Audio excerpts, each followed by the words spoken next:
Boa tarde a todos. É com muita alegria, muita honra que estamos aqui aceitando o convite da nossa querida Ana Paula para poder falar sobre a defesa da vida e a vida plena. Gostaria, então, de agradecer muito essa oportunidade e dizer que estou feliz aqui entre amigos, parabenizar mais uma vez o Segal pelo ambiente que vocês conseguem construir nesse trabalho aí, abnegado de cada um. E realmente a gente se sente muito bem aqui, muito em casa. Apesar de estar atrás do púlpito, porque eu sou um pouco tímido, então eu não consigo ficar ali na frente, não. E se eu não ler também, aí não sai nada, aí trava tudo, né? Bom, então nós vamos falar um pouco sobre vida plena. Vamos falar um pouco sobre vida plena. E vamos tentar abordar esse tema, vida plena, dentro da proposta do seminário de defesa da vida. Então, hoje nós falamos aqui que a vida é um bem inalienável e é necessário que nós trabalhemos pela defesa do direito da vida para aqueles que ainda não nasceram. E também é necessário que nós lutemos pelo direito, pela vida daqueles que ainda estão vivos. Agora nós vamos falar também da necessidade de lutarmos pelo direito de viver, nós que já estamos vivos e nós que ainda estamos vivos. Mas viver de que forma? A defesa deve ser a defesa de uma vida plena. Porque muitas vezes nós confundimos vida com rotina. Então, de vez em quando a gente pergunta, como é que está a vida? As pessoas perguntam, como é que está a vida? Aí você pensa, na minha vida está assim. Eu acordo 6h30, aí eu desligo o despertador, aí eu acordo 7h30, né? Escovo o dente, vou para o trabalho, doido para chegar a hora do almoço. Chega da hora do almoço, eu almoço, volto para o trabalho, doido para chegar em casa, mexer no WhatsApp até dormir. E durante a semana, eu fico doido para chegar sábado, deitar no sofá, assistir o futebol, assistir o Cruzeirão, o vôlei, eu estou sempre o vôlei do Cruzeiro, né? Ou ir para a pescaria, ou sair para a festa, ou ir para o Segal, é uma boa. Não, aí é o pessoal diferenciado, né? Mas muitas vezes a gente não pensa no Segal, de ir para o centro, né? E quando a gente associa vida com rotina, somente com rotina, nós podemos, às vezes, defender uma vida menor. Porque Emmanuel nos diz justamente isso, que o homem vulgar, de muitos milênios para cá, vem comendo, vem bebendo, vem dormindo e agindo sem diferenças fundamentais na ordem coletiva. Então, essa vida é a vida do homem vulgar. E Emmanuel acrescenta que garantir o continuismo da espécie, viver somente para ter filhos, para procriar, viver somente para comer, para beber, revela, são características dos próprios seres irracionais. Pesado, né? Porque o cavalo também trabalha, só trabalha.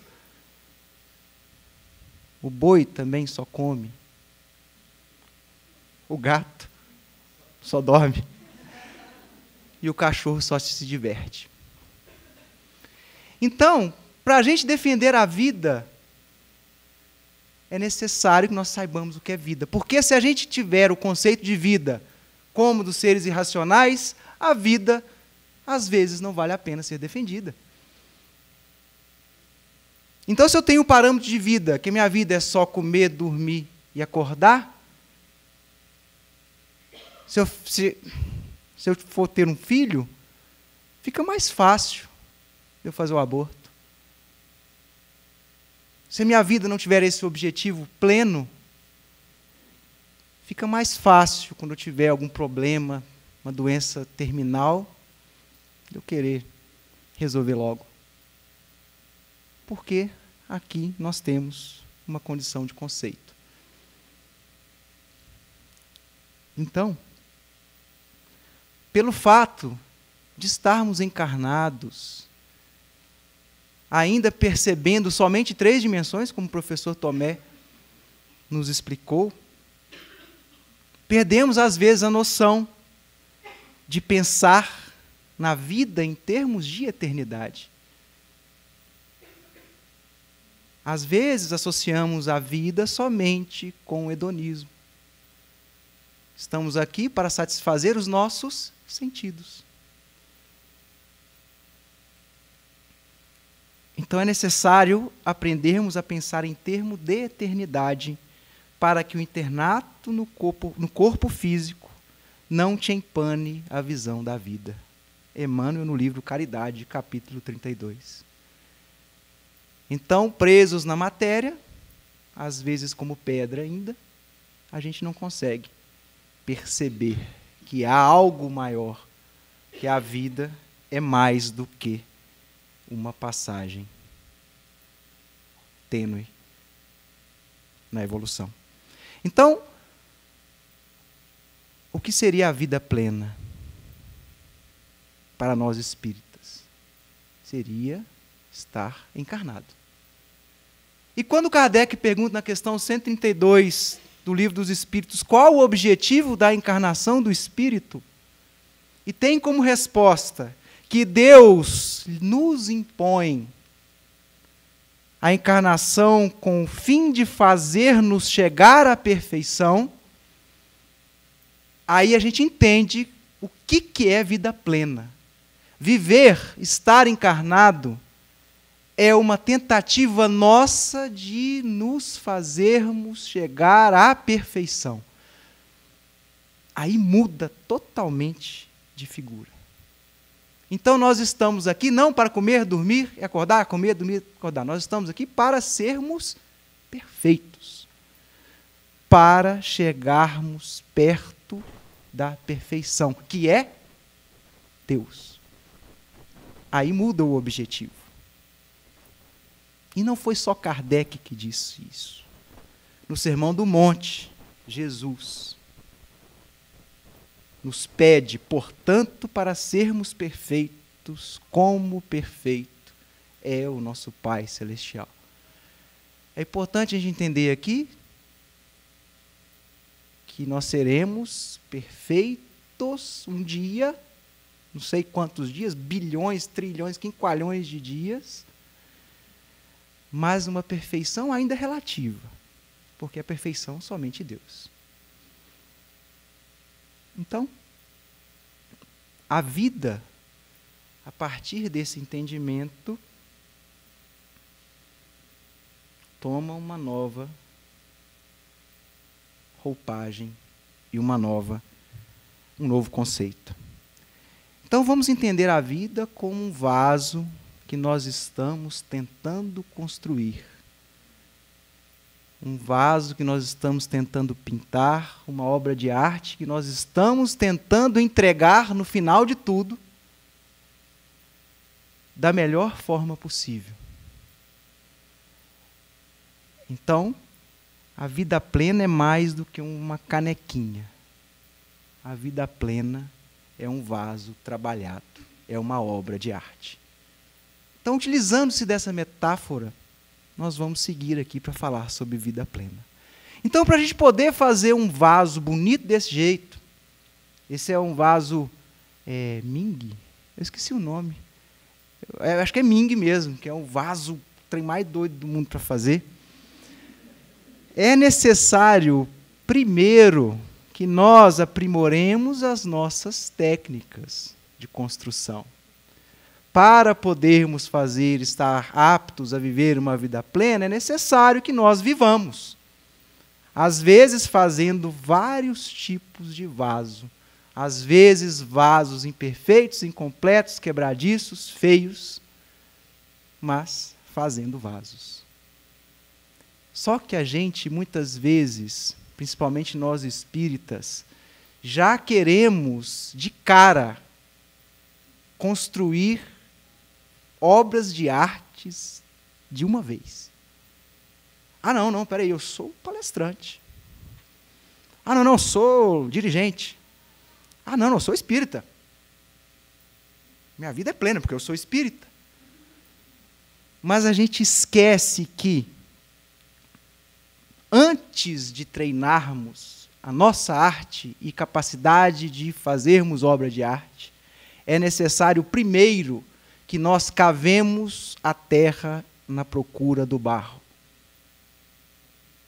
E na continuação da resposta 132, a questão 132 de Kardec, os espíritos superiores nos dizem que, mas para alcançarem essa perfeição, nós temos que sofrer todas as vicissitudes da existência corporal. Então é difícil mesmo. E se a gente entende que nós temos a perfeição como um objetivo, é muito importante que nós tenhamos a noção de que a encarnação é uma escola. Só que a nossa encarnação é uma obra de arte que nos corrige.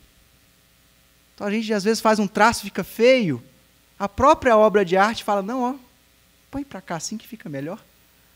Então, olha que privilégio que nós temos, de estarmos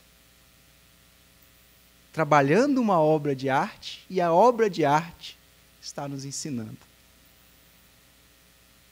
E esse ensinamento muitas vezes vem no cavar o barro. Muitas vezes vem nas aflições. E eu não estou falando aqui que é necessário sofrer, não é isso.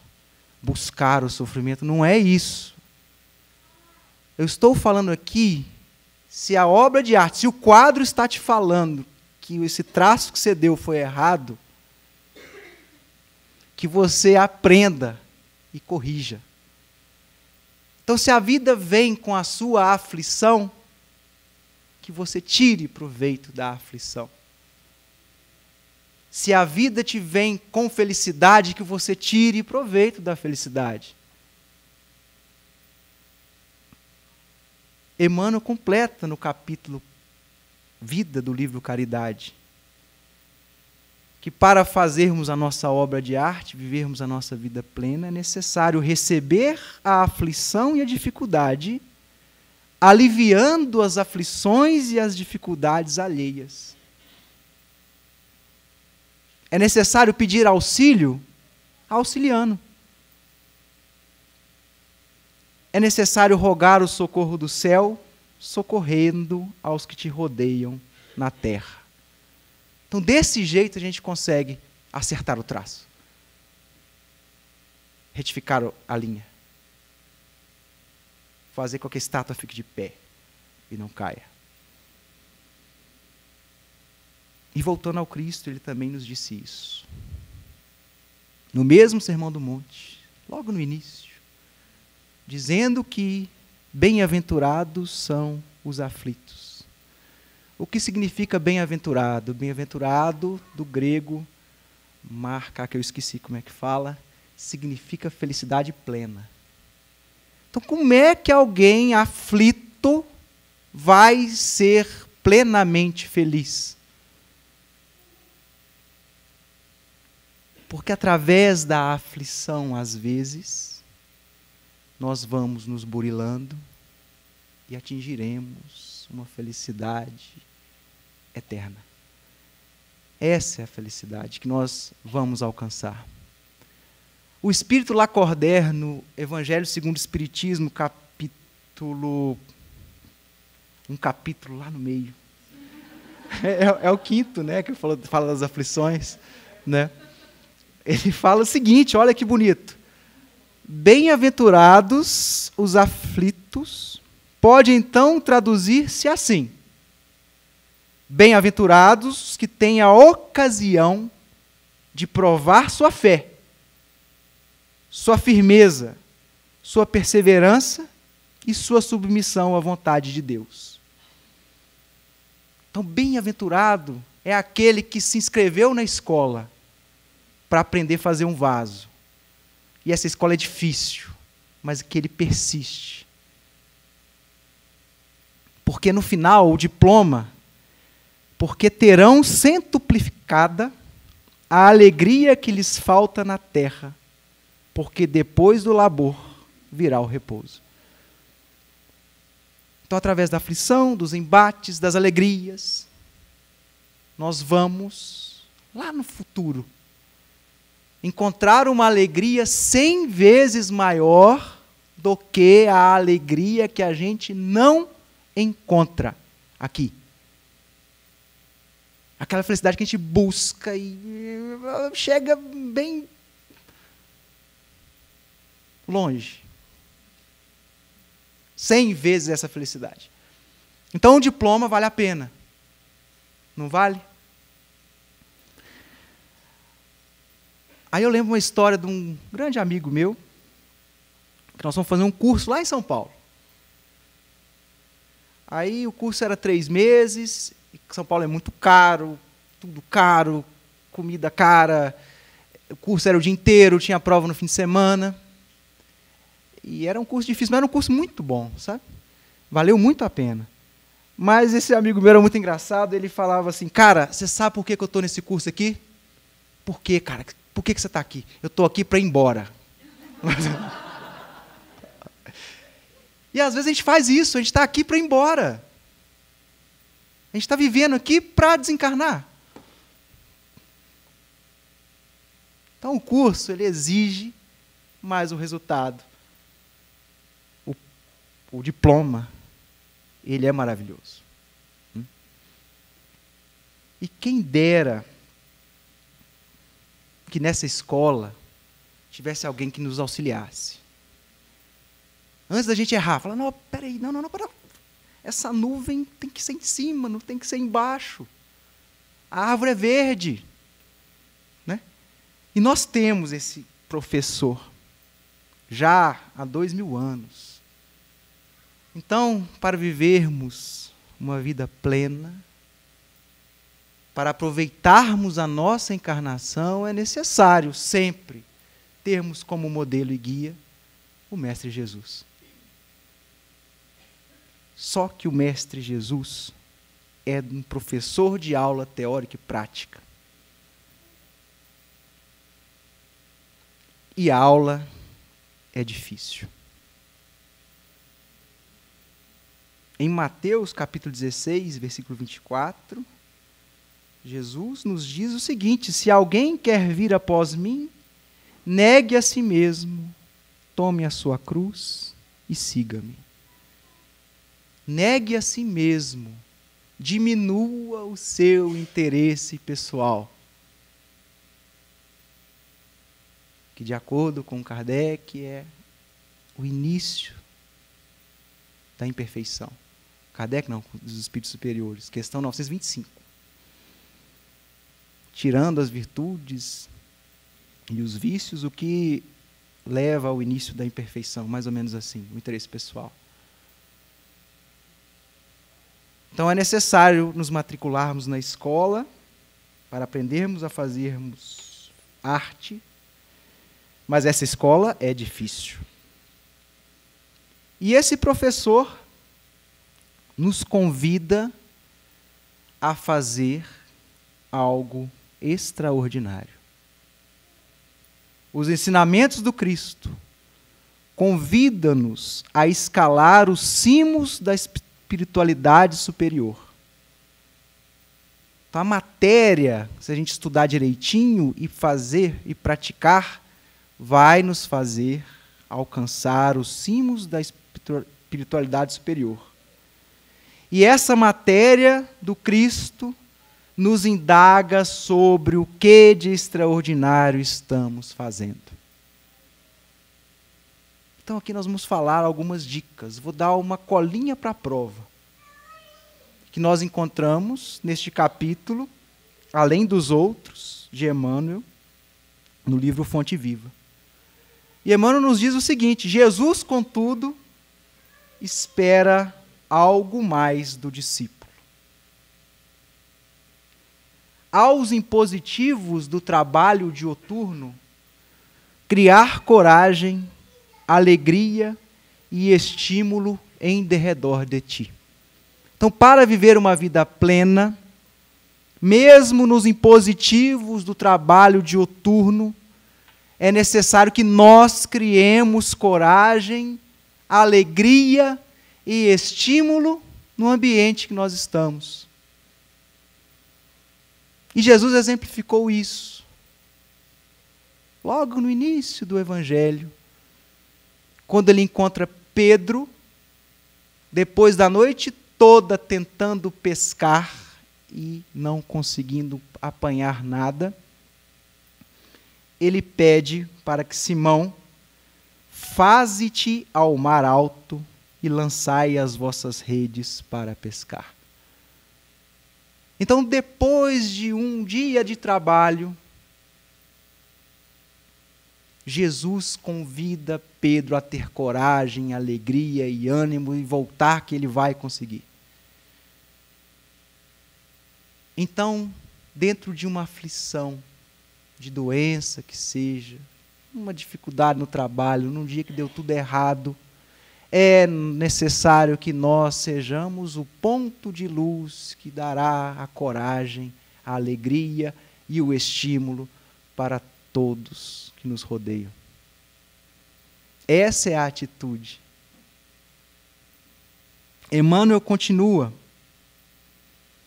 improvisar o bem onde outras pessoas se mostraram infrutíferas. Às vezes não tem como a gente realizar o que a gente quer. Às vezes uma lei não permite que nós façamos o bem. Aos sábados não era permitido curar os enfermos. E Jesus respeitou essa lei.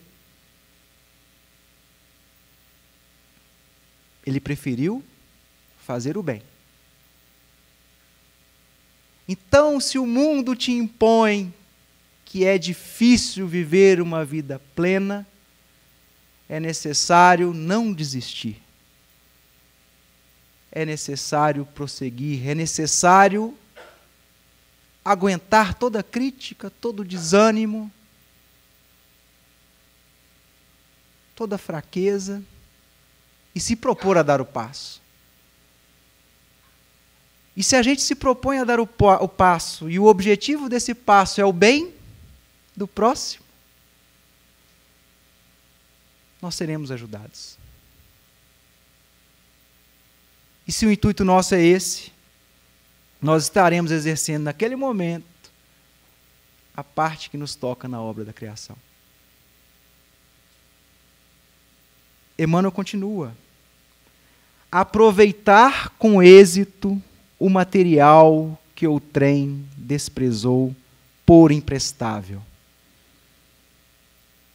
É saber ver o belo em tudo. Será que a gente consegue? Se alguém te ofende, se alguém te rouba, se alguém te agride, se alguém te despreza, será que a gente consegue enxergar nesse alguém um irmão? Jesus, quando se encontrou com Públio Lentulus, no livro Há 2000 anos, ele enxergou mais do que o homem de estado superficial e orgulhoso. Ele enxergou no senador as súplicas de um coração desditoso e oprimido.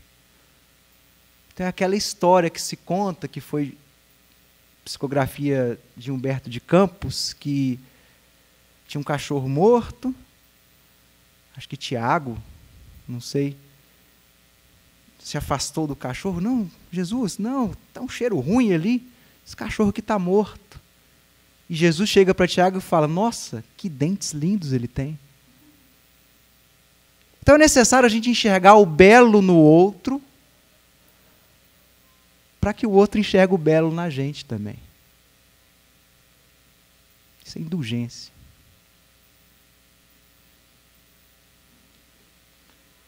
Aguardar com paciência onde os outros desesperaram. É ter calma. Nós somos seres eternos. O vaso, às vezes, vai ficar sem a alcinha. Às vezes, a gente não vai conseguir nem fazer o vaso. Calma. Nós somos seres eternos. Nós vamos ter oportunidade porque nós estamos numa escola cujo professor é misericordioso. E o diretor é pai.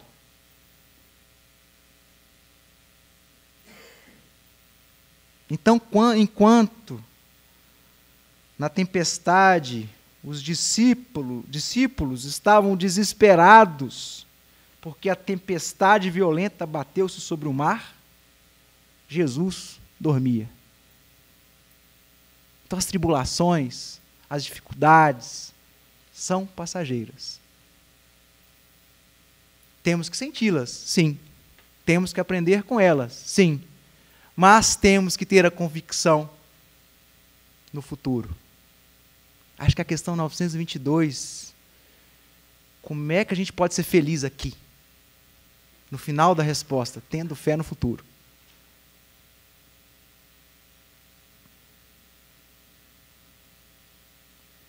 Conservar o espírito de serviço, onde o descrente congelou o espírito de ação.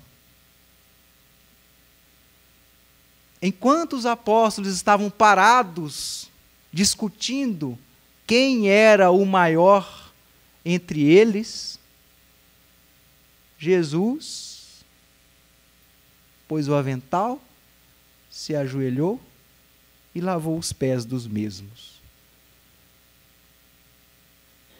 Então, se nós vivemos numa sociedade em que está tudo parado, uma sociedade em que as preocupações são, em sua maioria, materiais, é necessário que nós combatamos isso,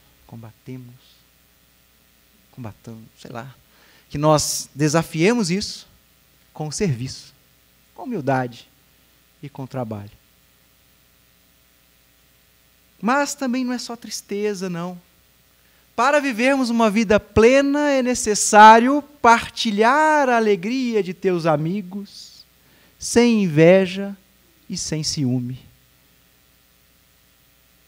Jesus falava de amor e vivia o amor não somente nas sinagogas. Ele vivenciava o amor no barco de pesca, na casa de Pedro, na festa de casamento, nas caminhadas pelo deserto, em comunhão com seus amigos. E a gente percebe isso na hora do almoço hoje, quando a gente for almoçar. A alegria de estar com os amigos. Isso é uma faceta da vida plena. Estar com seus amigos por querer estar, não por interesse, não por uma bebida, não por uma obrigação, mas porque você os ama.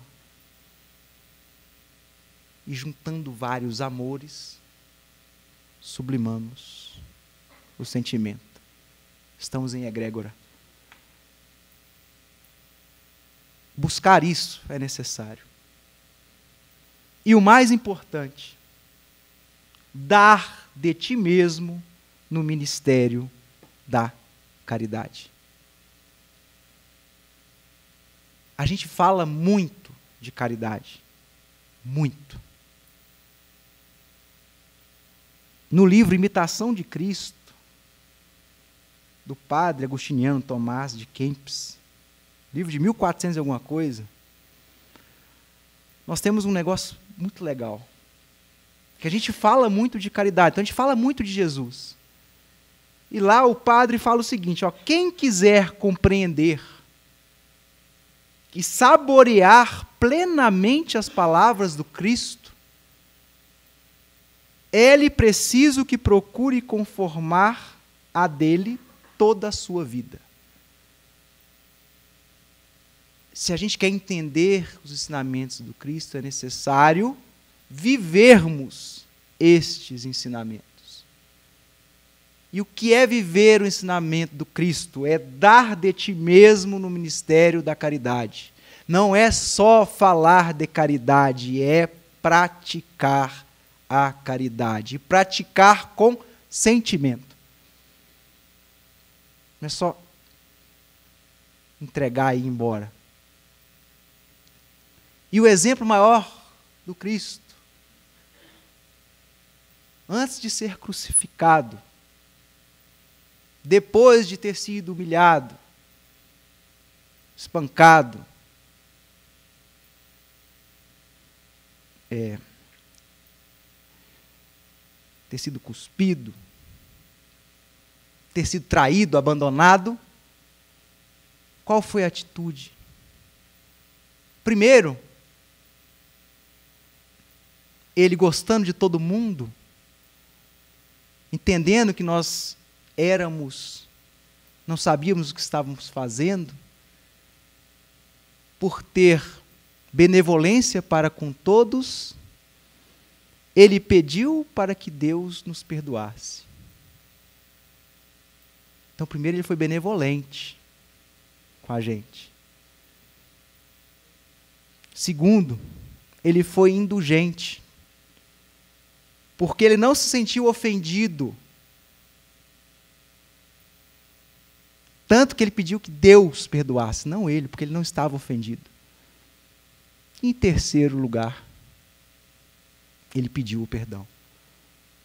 Então, até no último ensinamento, Jesus praticou a caridade. Benevolência para com todos, indulgência para com a imperfeição do próximo e perdão das ofensas. O sentido da palavra caridade, conforme Jesus. Então, o ensinamento final é o ensinamento de amor. E nesse dia, nós vamos conseguir pintar uma obra de arte. Mas será que agora, nessa encarnação, a gente consegue fazer essa obra de arte aí? Então a gente vai tentar fazer uma Mona Lisa e nós vamos, muitas vezes, fazer esse desenho. Isso aí eu desenhei minha filha com 2 anos, quando ela mexeu com tinta da primeira vez. Mas será que um dia a gente vai conseguir entregar um vaso bonito? Será que um dia a gente vai conseguir viver uma vida plena? Será que um dia nós vamos conseguir fazer uma pietá? Será que algum dia nós vamos conseguir pintar igual o Monet? Vamos sim. Por que nós vamos sim? Porque nós temos gente que conseguiu.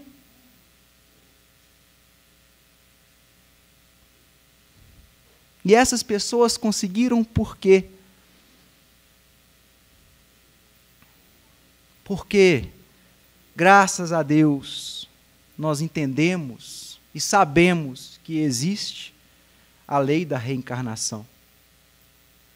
O espírito de gênio é aquele espírito que já viveu as atribulações, que já passou pelas provas e que aprendeu. Então fica tranquilo que você vai aprender. Vai demorar ou não vai demorar, depende de você, mas você vai aprender a viver a vida plena. Então é importante aproveitarmos esse ensinamento da nossa encarnação. Entre os panos do berço e os panos do túmulo, desfrutas simplesmente de um dia curto no tempo ilimitado. Dentro da vida imperecível, baseada na justiça perfeita e no amor sem fim. Calma, nós vamos conseguir. Basta que exerçamos o amor, que é a essência divina de todos nós. Do primeiro ao último, tendes no fundo do coração a centelha desse fogo sagrado. Então, o ensinamento final para vivermos a vida plena é brilhar a nossa luz. Deus nos deu esse presente. Deus nos deu esse dom. Basta que nós acendamos. Porque no dia que estarmos em verdadeiro amor, todas as profecias desaparecerão. Não precisaremos mais de doutrinas, de religiões, de fenômenos mediúnicos. Não precisaremos mais da ciência. Porque quando estivermos amando plenamente, estaremos gravitando à unidade, que é Deus, e saberemos de tudo. Então, para terminar, é necessário defender a vida, mas mais necessário defender e praticar a vida plena. Necessário não mais vivermos. Olha que bonito. Mas necessário fazermos o Cristo viver em nós. Isso é Paulo. Nesse dia, nós faremos a piedade. Falta 5 minutos. Só terminar aqui. Mas não se preocupe se você ainda continua fazendo um quadro assim. Porque visa outro fim à encarnação. De pôr o espírito em condições de suportar a parte que lhe toca na obra da criação. Então é necessário que nós façamos, tentamos pintar o quadro. E para o Pai misericordioso e bom, que é Deus, Ele deve ficar muito feliz, mesmo que seja um quadro mal pintado.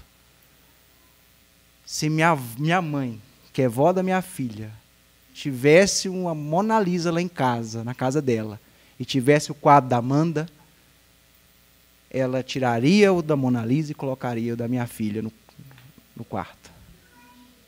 Porque Deus nos ama e muito. Muito obrigado, que Deus nos abençoe e parabéns pelo evento.